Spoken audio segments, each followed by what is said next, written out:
everyone, welcome back to the Little Shop of Hoarders in the PDX Picker channel. My name is Chris. We're going to take you on an adventure through some of the items that have sold for me on eBay and Mercari. We're also going to talk about an update to a pair of Yeezys that I sold and had authenticated, as well as a follow-up to the previous video I had about how I sabotaged my own eBay store. So stick around after the intro song. We'll pull a few orders, we'll talk about those topics, and we're going to have a fun day in the Little Shop of Hoarders. Wanna buy that Farrah Fawcett poster? There's dispensers and a toaster. Don't know why. That kind of stuff you throw away. I'll sell on eBay.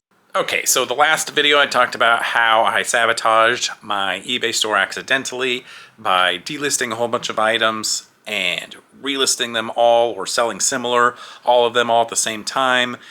I think there's 80 to 100 items that I delisted and relisted, and it felt anecdotally, as I mentioned, I don't have any proof of this, but it felt like my store died. And the results show that it did die. Whether that was the cause for it, I don't know. My September started out really poorly, way worse than my August results, but over the past couple of days, sales have picked up. So maybe things have actually turned around. Let's go ahead and pull the first order. Actually sold something on Mercari, which has been a while since that has happened, but I sold a Heritage Foundations, I think that's what it's called. It's a doll, a porcelain doll that's a cat. That's the dog version. I bought a cat and a dog version at an estate sale. Paid just a couple of dollars for these, if that, because it was the end of the sale and everything was just stuff it into a bag for 10 bucks. Heritage Mint is the name of it, but this is what it looks like. It's a King Meow Pet Personalities 14-inch porcelain doll. Sold that for $28 plus shipping on Mercari, and Mercari, no fees, so that is pretty neat. The sell-through rate on those I thought was a lot better, but it took quite some time to sell, maybe about 6 months or so. So, I only bought it because it was so cheap, not something I'd recommend running out and buying if you see them for sale in a yard sale, unless they're like 25 cents, 50 cents, something like that. Because the more I think about it, that's basically what I paid for it. I had an IKEA bag full of tons and tons of things, including both of those dolls. So all that IKEA bag was $10. So yeah, 25 cents, 50 cents, something around that is what I paid for it. Next item that sold is a pair of hiking shoes. Took a little bit longer to sell than I thought as well. But this brand is a really good brand, Ahnu, A-H-N-U. Sell-through rate on them is really good. There just aren't that many listed. But picked these up for, picked these up for $6.50 at my favorite thrift store. Here's what they look like right here. They're the Ahnu Montara 2. Low tops, really good condition, and those sold for $39.95 plus shipping, probably in about 4 months or so. Gonna pull one more item, then we'll get into that topic. This is something that I took a chance on, and it didn't work out, but that's okay. I still made a little bit of money on it. Sometimes you'll win, sometimes you lose. This was, I guess, a loss, but not really. I mean, I thought I was going to make a bunch more money, and that way it was a loss, but I made it, I don't know, $10 profit on it. I came across this lot of, Raggedy Ann and Andy, that the old dolls and stuff. Apparently there was an old book from the 1900s called The Raggedy Man, and that's what they were somewhat loosely based off of. And, but anyway, I came upon this lot of matted prints that were actually prints of pictures, illustrations in the book itself, as well as a couple of the actual pages from the book. Picked those up for pretty inexpensively, like 10, 12 bucks or so. There's, I think, 11 prints in there. I thought, oh, maybe this would be really cool if I bought a first edition copy of The Raggedy Man, combined them with these prints, and maybe somebody who's really into this book, maybe it would be a theme for their nursery or something of that nature. So I had this listed for a long time at like 180 bucks, 150 bucks. Got absolutely no traction whatsoever, so I finally decided to just put it up on auction, starting bid of $49. That's what it sold for, $49. I spent about $30 total on this lot here, so like I said, didn't lose money, but definitely didn't make a lot of money as well.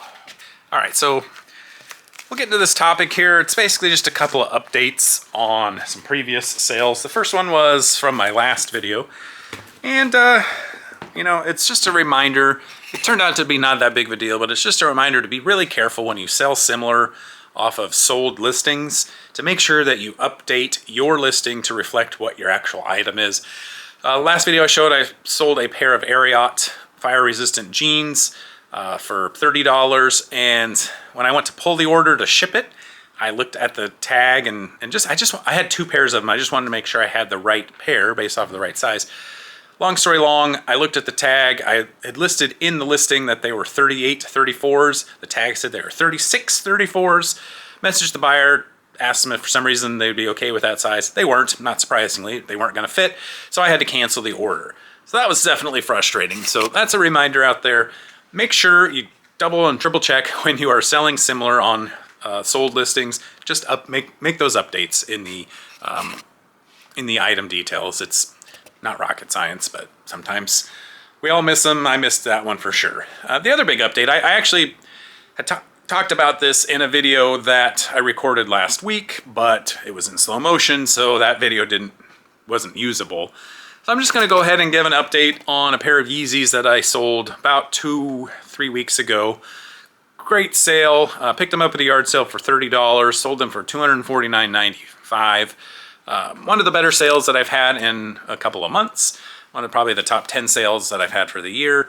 And sent them off to the eBay authentication program, which was, for those of you that don't know, basically eBay will pay for a label and you ship it off to somebody who they have partnered with who is an authenticator of high-end shoes. So this was sent to an authenticator in the state of New Jersey. They took a look at them and unfortunately they were not authentic. So that's definitely a bummer. The worst part of it all is the buyer. Basically, they got the short end of the stick. They're going to get their money back, but you know, we're probably going to be excited about that pair of shoes. They had to basically loan some money to eBay for a while until they could get it back in the form of a refund. I feel really bad. I had no idea that they were fake. They looked very, very real. I did the best that I could to try and authenticate them myself, but I'm by no means even remotely an expert on it. And it turns out that I was just flat out wrong. So that is super frustrating. It's considered a policy violation on your account when an item comes back as counterfeit, because that's what it is. It's a counterfeit item. So that's also not good. That's a black mark on my record. And it's definitely giving me pause to sell any designer items like that in the future. So I haven't bought any recently, and I might for a while, maybe at least 6 months, shy away from buying those because I don't want to risk another black mark on my record. So be careful when you're out there selling high-end luxury items. The nice thing is eBay does have the authentication program. I would much prefer that the item be authenticated and found to not be real than to inadvertently scam a buyer. That's not the type of seller I am. That's not the type of business I want to run. I do feel very bad that they were fake, but ultimately at least the buyer is made whole by getting their money back. So that was 100% frustrating and a bummer, and that was also contributing to a really slow September for me because that $250 of course came out of my earnings for the month, and it just coupled with the delist and relisting of everything. I think for the first half of September I was at about I was probably at about 50% of my sales compared to the previous month, compared to August. So my store took a huge nosedive. And somebody brought up in the somebody commented on my last video about that. They don't think that that's how the eBay algorithm works. And also, somebody made a comment on the last video, and they could very well be at 100% correct in their comment that they made. Essentially, they said that my version of what is happening with the eBay algorithm probably isn't correct, and that may be true. Like I said, I don't know for sure if that was the case.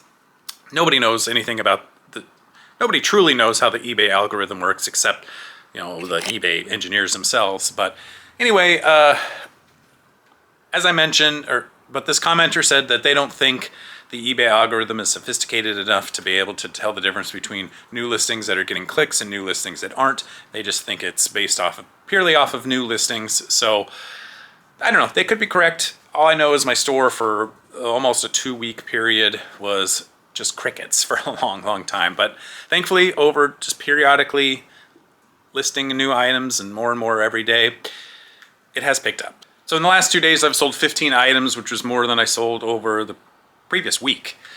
So things are definitely looking good, looking better for sure. All right, let's go to the next item.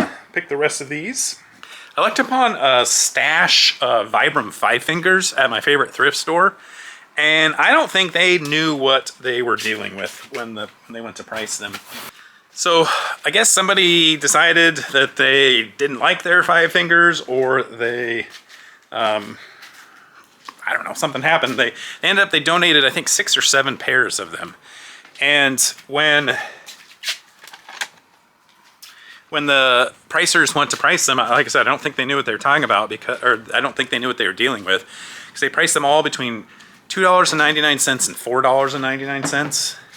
And a lot of these were in really, really good condition. So I bought them all. Didn't even hesitate. This is the first one. This is the first one that sold. So this is the Trek Sport model. These were in the worst condition of them all. Definite heel wear on there. There's a little hole in here, but I still sold those in like a day or two for $24.95 plus shipping on that. These sell really well. The sell-through rate on these are, I don't know, 150% or something around there. Very high, very quick sales. These have a cult following of sorts, I guess. I don't know if I would ever be comfortable wearing something like that, but I've never tried it, so who knows? Maybe it would be really nice. They're minimalist type shoes for trail running, hiking, things of that nature.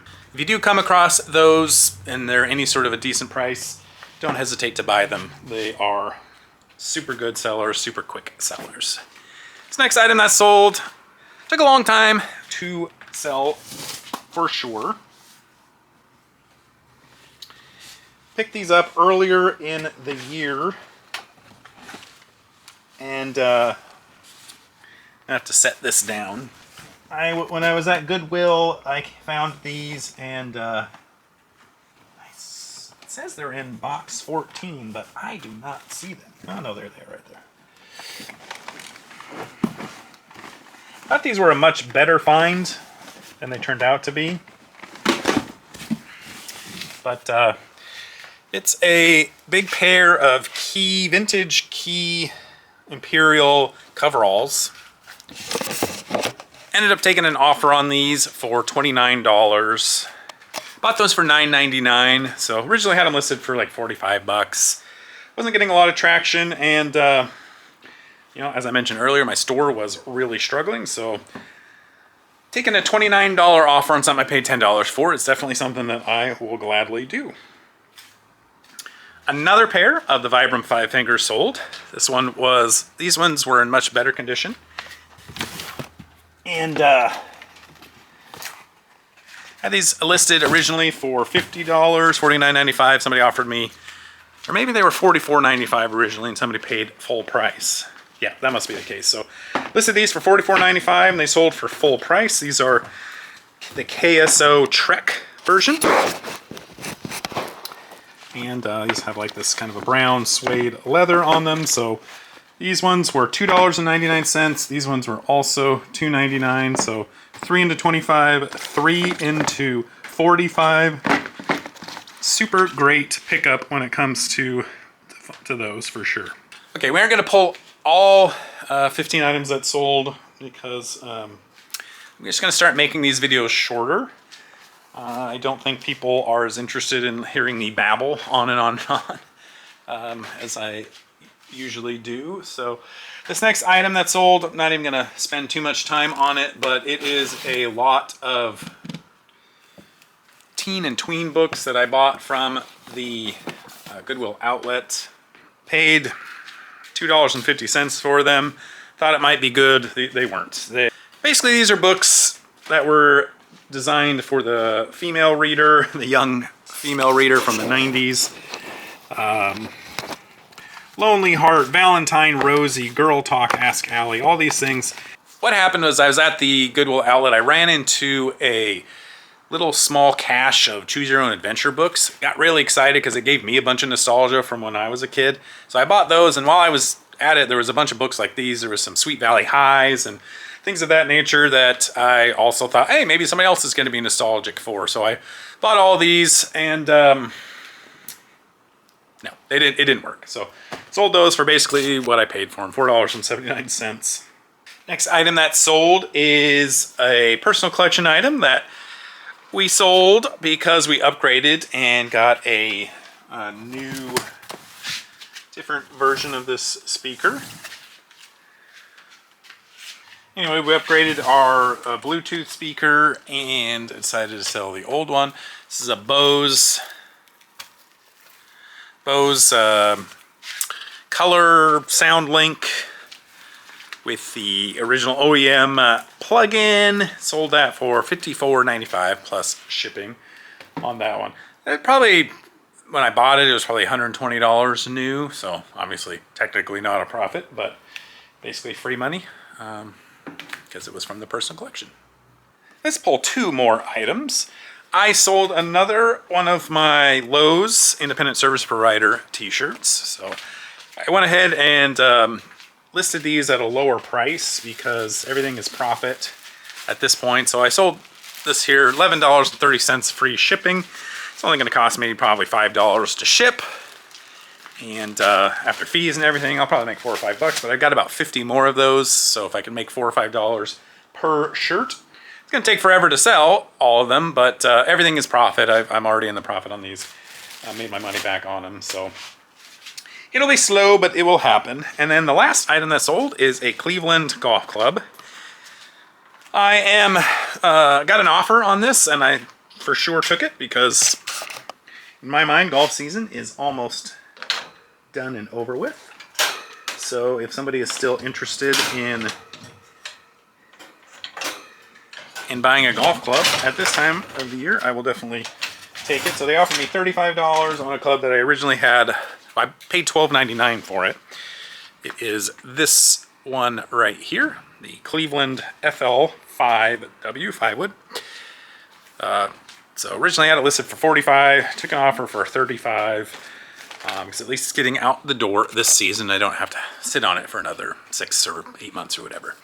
Anyway, that's going to do it for today's video. Thanks so much for watching. Please like this video if you did. Subscribe to my channel to get more content like this in the future. I'm inching closer and closer to 1,000 subscribers, which is always a big milestone when it comes to YouTubers, so love to hit that mark sooner than later. Thanks so much. Good luck in all of your reselling ventures out there. We'll see you on the next video. Take care. Bye-bye.